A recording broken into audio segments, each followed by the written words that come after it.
Nós voltamos com o Jogo do Poder, hoje recebendo os deputados Luiz Paulo da Rocha, do PSDB, e também o deputado Gilberto Palmares, do PT. Entre as medidas emergenciais anunciadas pelo Estado, fala-se também antecipação de receita e, no fim, dos créditos, pelo menos na suspensão temporária dos créditos de ICMS.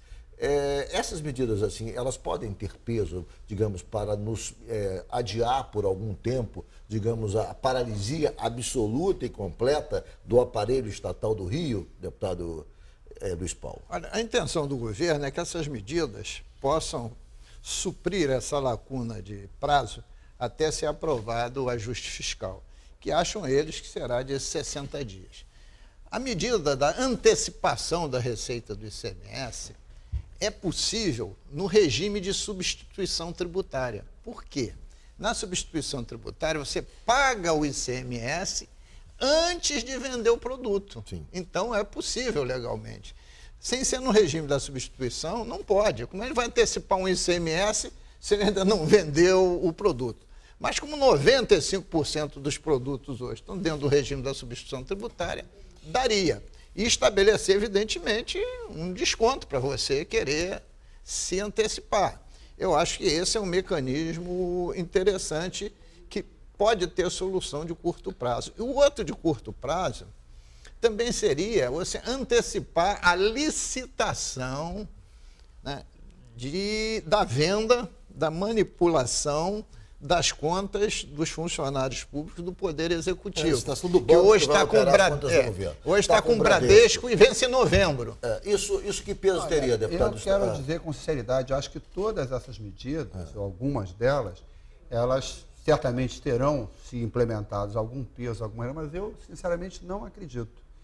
Não acredita na eficácia das medidas ou não acredita que elas venham a ser implementadas? Não, eu acho que é possível e necessário que algumas delas sejam implementadas. Acabei de dizer que a gente cobrou muito a questão do mutirão da dívida ativa. Mas eu acho que se o Rio de Janeiro não tiver uma posição mais firme, mais decidida, não tem saída para o Rio, no meu entendimento, sem que a União assuma a responsabilidade também de colocar recurso aqui. Não tem.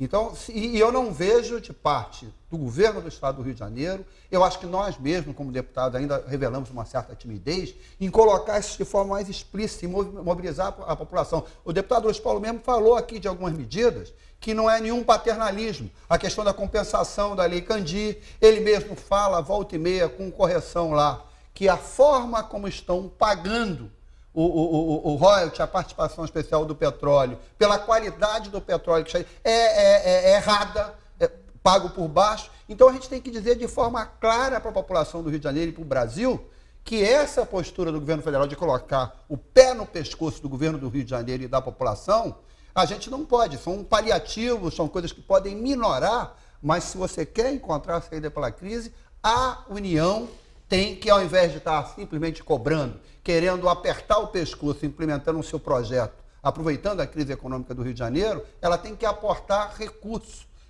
em várias áreas. E até desse ponto de vista, algumas questões já foram levantadas, inclusive aqui no debate. Então eu não acredito, acho que essas medidas são importantes, mas sem que o Rio diga com toda... Não é brigar com o Brasil, não é ignorar que outras unidades da federação certamente terão interesses numa ou outra questão diferenciados, mas se trata de defender a permanência, a existência de uma das principais unidades da federação, que é o Rio de Janeiro. Então, sem que a União aporte recurso aqui, ou sem que todos nós nos mobilizemos para cobrar esse troço de forma mais incisiva, eu acho muito difícil que você vai ficar buscando implementar algumas medidas que minoram aqui, ali e acolá, mas a crise... Mas essas medidas seriam, na verdade, só como disse o deputado Luiz Paulo, para vencer aí uns 2, 3 meses, até que se aprove o pacote federal de recuperação fiscal dos estados. Mas exatamente... Sem o que é impossível o Rio ter alguma tranquilidade a médio prazo. Mas exatamente por isso, sem atrapalhar o deputado Luiz Paulo, eu acho que você tem que discutir essas questões, mas elas não podem ser o centro do seu debate. Porque a gente está colocando essa questão, de certa forma, aceitando que elas sejam o centro do debate. O centro do debate tem que ser comprar a responsabilidade da União. O governo federal já há muito tempo que se exime da responsabilidade de ressarcir os estados do prejuízo provocado pela desoneração das exportações, pela Lei Candir.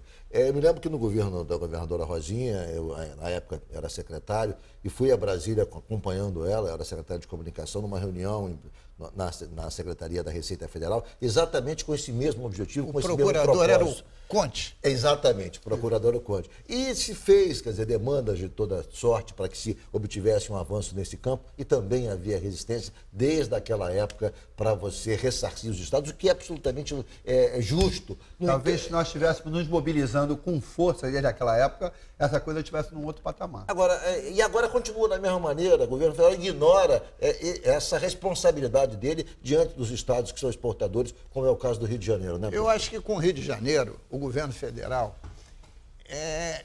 quebra o pacto federativo, nos agride, é leniente, ele falta com todos os princípios. Porque, veja só, pegar o tema royalty participação especial. A fórmula de cálculo, a metodologia de cálculo, é do ano de 2000, quando a gente só tinha petróleo do pré-sal. Agora, 50% do nosso óleo é do pós-sal e 50% pré-sal. O óleo do pós-sal é muito melhor, porque dá muito mais derivado de petróleo, gasolina, querosene, diesel, etc. Então, o nosso petróleo valorizou. Com o pré-sal. Com pré-sal. E o Brent caiu um pouco a qualidade, porque deixou de ser o Brent só da Arábia Saudita, passou a ser a média dos melhores petróleos do mundo, que é pior do que a da Arábia Saudita. Então, foi proposto à ANP, Agência Nacional de Petróleo, fazer uma nova metodologia. Ela fez a audiência pública, está tudo pronto. O governo Dilma não permitiu que publicasse. Entrou o governo Temer, não permitiu que publicasse. O que está acontecendo? Nós entramos... Você acha que é uma má vontade com o Rio de Janeiro? Não é uma vontade, é pior, é um desrespeito. E está com o ministro Fux, era para publicar em 1º de março. A União pediu adiamento para 1º de abril. Depois pediu para 1º de maio. Agora o ministro Fux marcou uma nova audiência pública de conciliação para 3 de maio. E começa a ter rumores que a União quer postergar isso por 3 anos. Isso é um desrespeito, isso é uma quebra do Pacto Federativo. Além de não atender ao Rio de Janeiro nesse momento de crise, a União pratica coisas dessa natureza que são absolutamente injustas e, como o senhor disse, que violentam o Pacto Federativo. Mas por isso que eu acho o seguinte, que o Rio de Janeiro, tem alguns historiadores que dizem que é a cultura do Rio de Janeiro, olhar o Brasil, esquecer que ele tem problemas enquanto unidade da federação. Eu acho que passou há muito tempo da época do Rio de Janeiro também olhar e defender com mais firmeza aquilo que são a principal riqueza que serve o Brasil todo dia é o petróleo. E aí a gente, ao invés de ser premiado, é punido. O ICMS, que na maioria dos produtos é cobrado na origem, e estranhamente, no caso do petróleo, é cobrado. Então, a riqueza é do Rio, mas enriquece São Paulo. Então, acho que já passou da hora. Diz que crise, o pessoal diz, é também momento de você ser mais ousado, criar oportunidade. Eu defendo essa ideia. Eu acho que a oportunidade não é de a gente esquecer diferenças, nada disso, tem projetos diferentes, tem ideias diferentes, mas de somar esforços, todas as pessoas que têm responsabilidade, isso é mais incisivo. Não há saída na crise do Rio de Janeiro sem que a gente cobre da União. Eu vou ter que fazer o intervalo, mas eu vou deixar o tema para o nosso próximo bloco.